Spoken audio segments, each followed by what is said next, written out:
சென்னையின் முக்கிய போக்குவரத்து வழித்தடங்களான OMR மற்றும் பல்லாவரம் துறைப்பாக்கம் ரேடியல் சாலையை நவீன நகர்ப்புற போக்குவரத்து வழித்தடங்களாக மாற்றும் பணிகள் தொடங்க உள்ளன.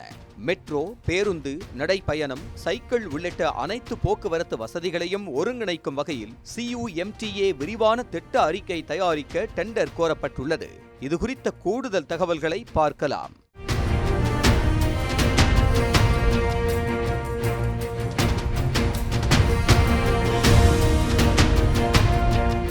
சென்னையின் வளர்ச்சிக்கு ஏற்ப போக்குவரத்து கட்டமைப்பையும் மாற்றி அமைக்கும் முயற்சிகள் தீவிரமடைந்துள்ளன.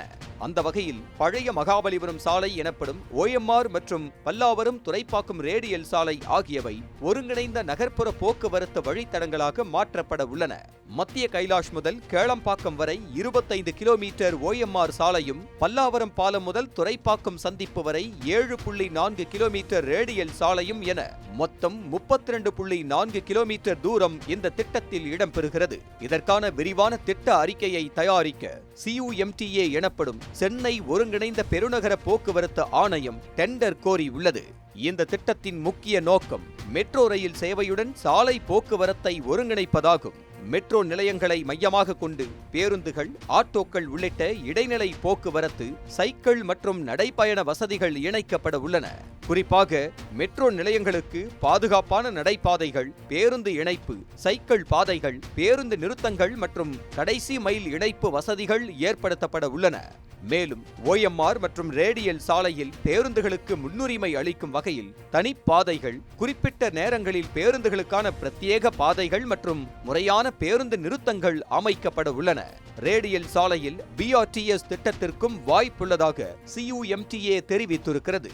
சாலைகள் சீரமைப்புடன் பசுமை தடுப்புகள், சர்வீஸ் சாலைகள், பாதுகாப்பான சந்திப்புகள், மழைநீர் வடிகால், மின்சாரம் மற்றும் தொலைத்தொடர்பு உள்ளிட்ட பயன்பாட்டு கட்டமைப்புகளை நிலத்தடியில் ஒருங்கிணைக்கும் திட்டமும் இடம்பெறுகிறது.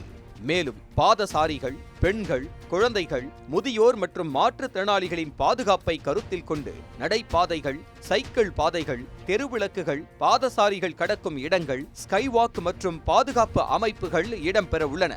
அடுத்த ஆண்டு ஜனவரிக்குள் DPR தயாரித்து 2027 ஜூன் மாதத்தில் பணிகளை தொடங்கி மெட்ரோ பணிகளுடன் இணைந்து ஓராண்டுக்குள் முடிக்க திட்டமிடப்பட்டுள்ளது. இதன் மூலம் OMR மற்றும் ரேடியல் சாலை வெறும் சாலைகளாக இல்லாமல் மெட்ரோ, பேருந்து, நடைப்பயணம் மற்றும் சைக்கிள் என அனைத்து போக்குவரத்து முறைகளையும் இணைக்கும் மாடல் நகர்ப்புற இயக்க வழித்தடங்களாக உருவெடுக்க உள்ளன.